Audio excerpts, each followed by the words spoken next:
এখনকার যে ম্যাথটি সেটি হলো cos a minus sin a, এটা ইকুয়াল টু √3 - 1।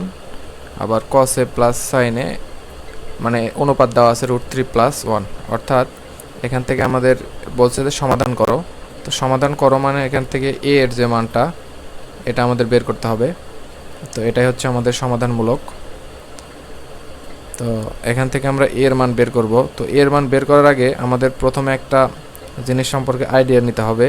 আমাদের যদি এখানে x + y divided x - y এটা ইকুয়াল টু সে দেওয়া আছে c/d। তো এখানে যদি আমরা যোজন বিয়োজন করি তাহলে যোজন বিয়োজন করার নিয়মটা আমাদের প্রথমে জানতে হবে। আমরা বলছি যোজন, তার মানে ভগ্নাংশের উপরে হবে হলো যোগ, অর্থাৎ x + y, এই যে যোগ, এই নিচেরটা বসে যাবে x - y। আর যোজন বিয়োজন, বিয়োজনটা হবে হলো হরে x + y, অর্থাৎ এই যে লবটা বসে যাবে, এই লবটা এখানে বসে গেল, মাইনাস এই যে নিচে যেটা ছিল x - y।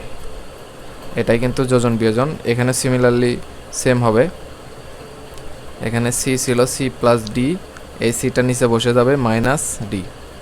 এটাই কিন্তু আমাদের যোজন বিয়োজন। তো যোজন বিয়োজন কিভাবে করতে হয়, যোজন বিয়োজন,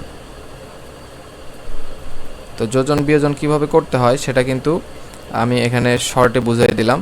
তো এখন আমাদের এই অঙ্কটা সমাধান করতে গেলে আমাদের প্রথমে যোজন বিয়োজন সম্পর্কে একটু আইডিয়া দরকার ছিল, সেটা আমরা দেখিয়ে দিলাম। তো এখানে আমাদের প্রথমে যোজন বিয়োজন করে নিব।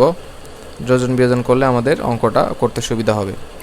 এখানে আছে হলো cos a minus sin a, তাহলে আমরা প্লাস দিয়ে এই হরটা লিখে নিব, cos a প্লাস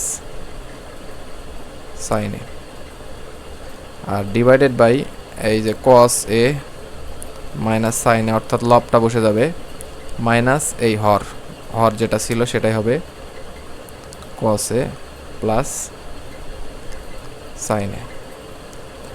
সিমিলারলি আমাদের এই পাশেও যোজন বিয়োজন করতে হবে। যোজন বিয়োজন শুধু এক পাশে করা যায় না, সমীকরণের উভয় পাশেই যোজন বিয়োজন করতে হয়। তো এখানে যদি আমরা যোজন বিয়োজন করি,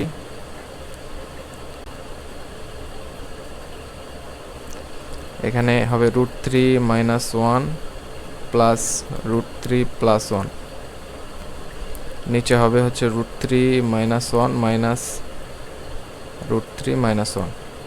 তো এখান থেকে দেখো কি কি কাটবে। আমরা যদি এই যে sin a এটা কেটে দিলাম, আবার এখান থেকে minus cos a plus cos a কাটবে।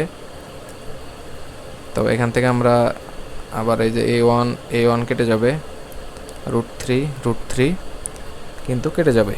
তো এখন আমরা এখান থেকে কি লিখতে পারবো, cos a হবে হলো 2 cos a ডিভাইডেড বাই এখানে হবে হলো -2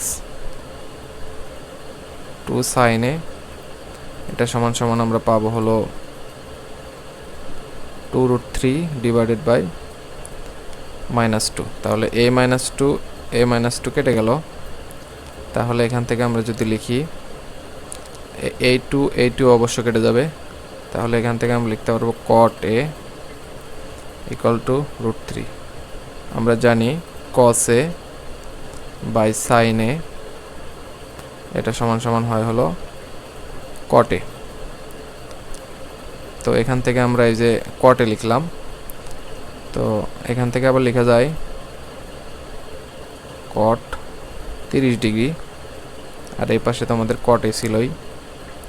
তো cot যদি আমরা তুলে দেই তাহলে a সমান সমান পাবো হলো 30 ডিগ্রি। আশা করি বুঝতে পেরেছো। জাস্ট আমরা যোজন বিয়োজন করলাম। যোজন বিয়োজন কিভাবে করতে হয় সেটা তো আমি প্রথমে দেখিয়েছি। তো এটাই হবে আমাদের এটার সমাধান।